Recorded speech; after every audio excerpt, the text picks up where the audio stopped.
Le matériel de sécurité que je vais trouver sur mon petit bateau, donc tout ce qu'on a au niveau professionnel doit être estampillé SOLAS. Premier truc, les life jackets, donc les gilets flottants, donc stockés dans un endroit particulier et je dois être facilement accessible. Donc brassière de sauvetage, la plus connue, c'est celle qui est rigide, hein, c'est pas la gonflable.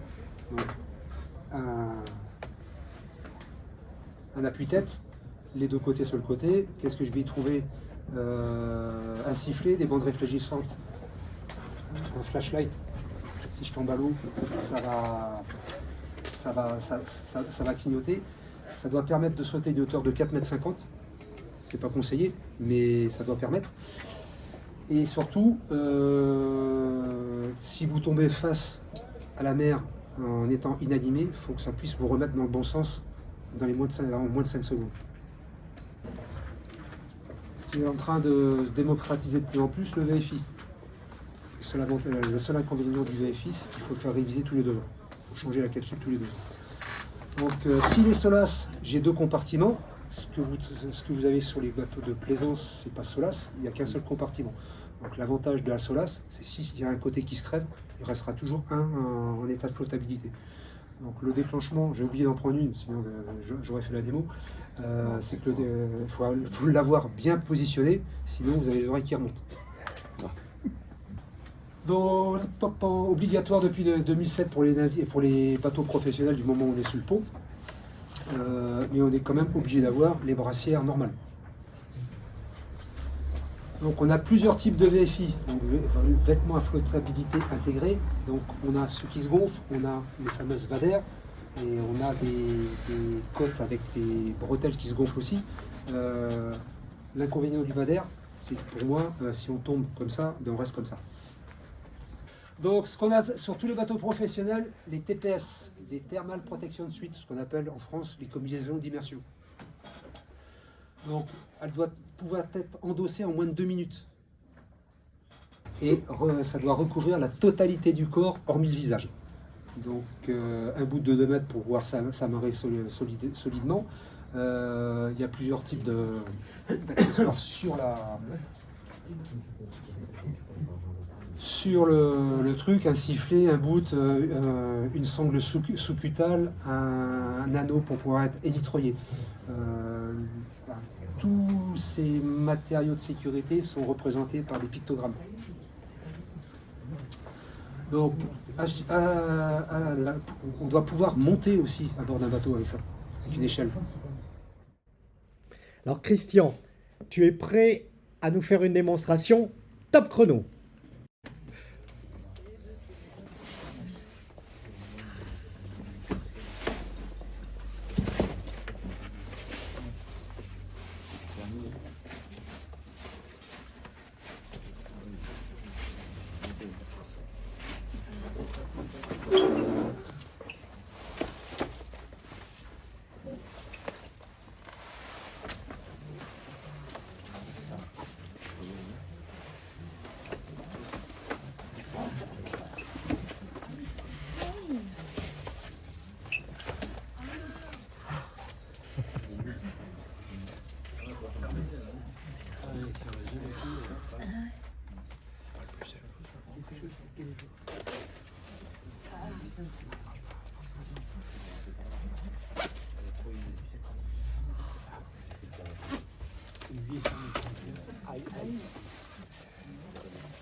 Alors avec Christian, ça paraît facile, donc j'ai voulu essayer. Eh bien, je vous assure que pour moi, c'était pas si simple. Et j'ai dépassé largement les 2 minutes. Je crois que j'ai encore besoin de m'entraîner.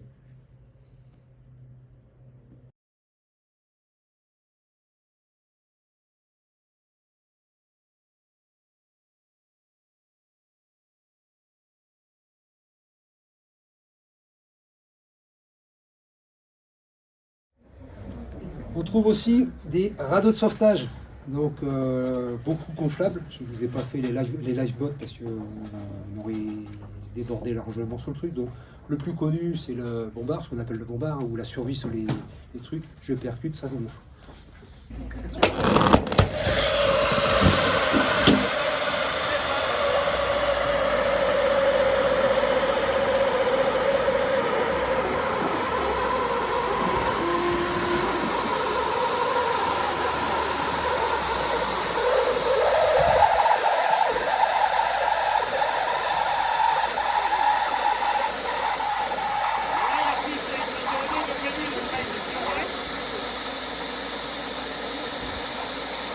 Donc, en gros, c'est représenté comme ça. Hein. Monter à bord du radeau par la petite échelle qui flotte là, c'est une opération commando. Donc c'est pour ça ils se sont aperçus. Alors, ça a été modifié depuis l'Estonia. Vous vous rappelez, le car ferry a coulé, il y a eu 900 morts, 1000 morts. Justement, où il y a eu des radeaux qui sont retournés avec le vent à cause de ça. Les gens n'ont pas pu embarquer à cause de cette petite échelle-là. Donc ils ont créé une plateforme de l'autre côté. C'est pas non plus évident à monter à bord, mais c'est beaucoup plus facile.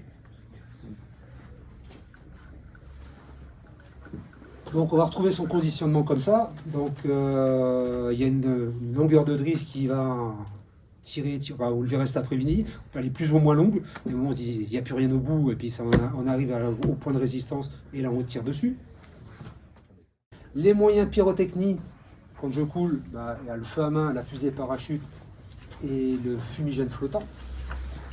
Feu à main, non, oui, c'est le feu à main. Alors attention au feu à main, il y a des poignées, tenez-le bien par des poignées. Éventuellement, dans votre, si vous avez une valise de pyrotechnie, prenez des gants, mettez un gant avec. Parce que même si là, ça atteint 400 degrés, quand on arrive sur le bout, on le sent bien, on la sent bien la chaleur. Alors, deux choses en matière de protection, des lunettes et des gants en cuir ou des gants que vous achetez direct. Si vous devez faire des démonstrations, vous prenez directement des gants pompiers. C'est mieux encore. Ça, c'est des gants pompiers. Donc ça, c'est des gants en cuir, c'est des gants de travail, ça résiste bien, mais si tu veux être vraiment, quand on fait des formations, que tu fais faire, là c'est parce que c'est moi qui le fais. Mais si tu le fais faire à d'autres personnes, tu leur mets des gants pompiers, comme ça, ils sont des gants relativement gros, là, comme ça. Bon, toujours, ce que je disais tout à l'heure, la première des choses, c'est ce sont les feux, donc ils sont souvent dans une pochette, mais quasiment souvent dans une pochette transparente. Donc je m'intéresse à comment ils marchent, parce que c'est quand ça va m'arriver. Hein. Donc toujours pareil, il y a un côté haut, un côté bas. Hop. Donc le côté haut, la flèche. Hein. Donc, hop. En règle générale, ceux-là, là, on les tient par ce côté en plastique. Parce que ça va fondre jusqu'en bas presque. La plupart du temps, on a des... Hop.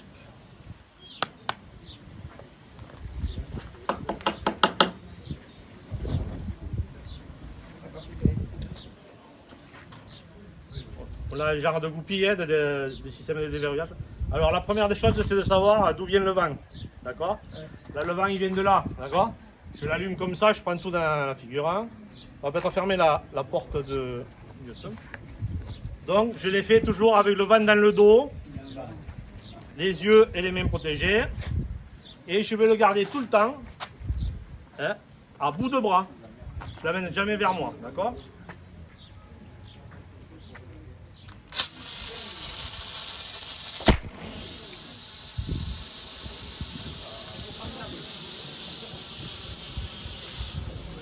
Le vent tourne ici en plus. Hein. Hop.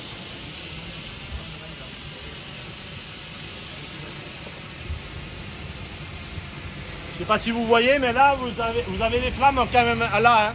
Et si vous êtes à bout de bras, c'est pas bon. Hein. Vous allez voir, le temps est très court. Hein.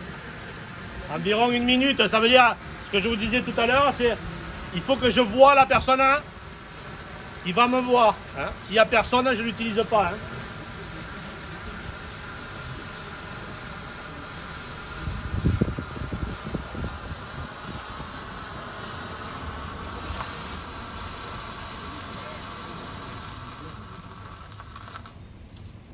Fusée parachute.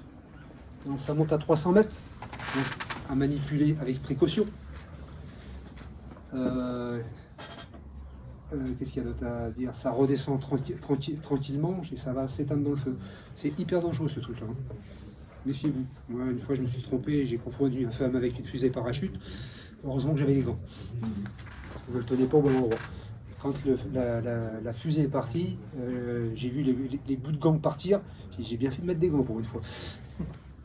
Donc, très dangereux. Il ne faut pas être en face. Donc, en gros, ça marche pendant 40 secondes. Et la lueur, même en plein jour, on la voit de loin.